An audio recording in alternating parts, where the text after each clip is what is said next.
what we're always told is that, there's going to be a trickle-down revolution, that that kind of opening up of the economy that happened in the early 90s was going to lead to a inflow of, foreign capital, and eventually the poor would benefit. So, being a novelist, I started out by standing outside this 27-storied building that belonged to Mukesh Ambani, with its ballrooms and its 6 floors of parking and 900 servants and helipads and so on. And it had this 27-story high vertical lawn.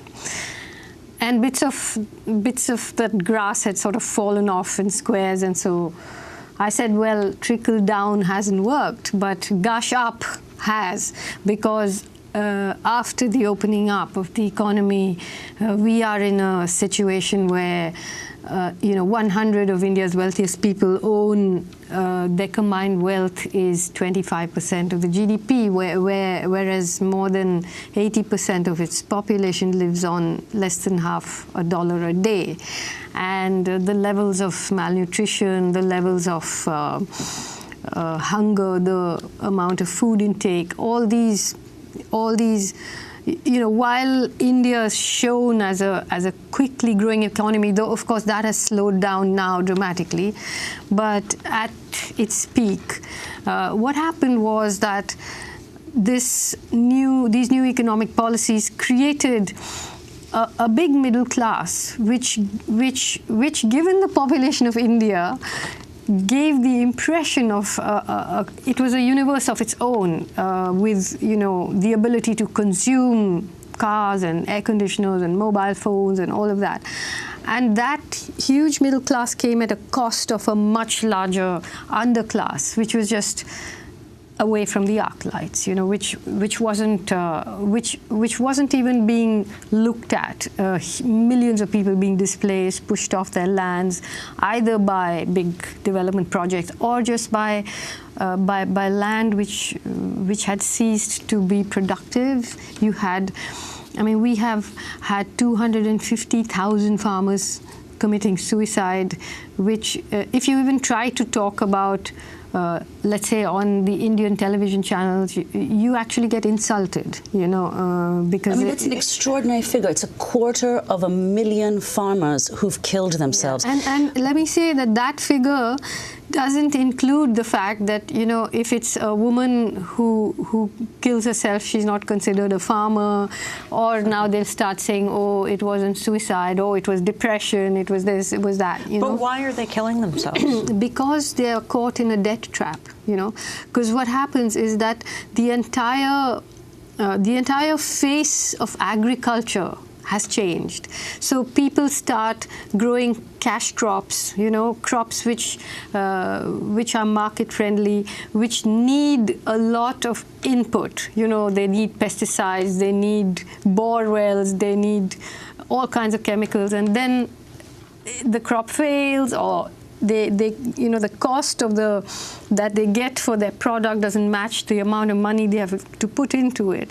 And also you have situations like in the Punjab, which was called the rice bowl of India. Punjab never used to grow rice earlier, but now in the north of India. Yes, in the north, and it's supposed to be India's richest agricultural state, but there you have so many farmers' suicides now, land going saline.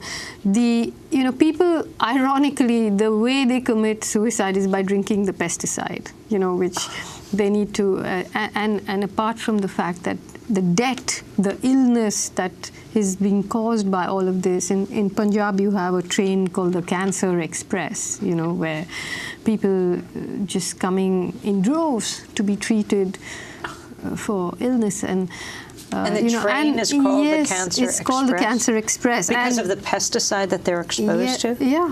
And they are, and this is the richest state in India, agriculturally the richest. And there's a crisis there, never mind in places like, towards the west, Maharashtra and Vidarbha, where, farmers are killing themselves almost every day. I was wondering if you could read from Capitalism, a Ghost Story. So in India, the 300 million of us who belong to the new post-IMF reforms middle class, the market, live side by side with the spirits of the netherworld, the poltergeists of dead rivers, dry wells, bald mountains and denuded forests, the ghosts of 250,000 debt-ridden farmers who've killed themselves, and the 800 million who have been impoverished and dispossessed to make way for us, and who survive on less than $0.50, which is 20 Indian rupees a day. Mukesh Ambani is personally worth $20 billion. He holds a majority controlling share in Reliance Industries Limited, RIL, a company with a market capitalization of $47 billion and global business interests that include petrochemicals, oil, natural gas, polyester fiber, special economic zones, fresh food, retail, high schools, life science research, and stem cell storage services. RIL recently bought 95% shares in Infotel, a TV consortium that controls 27 TV news and entertainment channels in almost every regional language. RIL is one of a handful of corporations that run India. Some of the others are the Tatas, Jindals, Vedanta, Mittals, Infosys, SR. Their race for growth has spilled across Europe, Central Asia, Africa, and Latin America. Their nets are cast wide. They are visible and invisible, overground as well as underground. The Tatas, for example, run more than 100 companies in 80 countries. They are one of India's oldest and largest private sector power companies. They own mines, gas fields, steel plants, telephone and cable TV and broadband networks, and they run whole townships. They manufacture cars and trucks and own the Taj Hotel chain, Jaguar, Land Rover, Daewoo, Tetley Tea, a publishing company, a chain of bookstores, a major brand of iodized salt, and the cosmetic giant Lakme, which I think they've sold now. Their advertising tagline could easily be, "You can't live without us." According to the rules of the gush-up gospel, the more you have, the more you can have.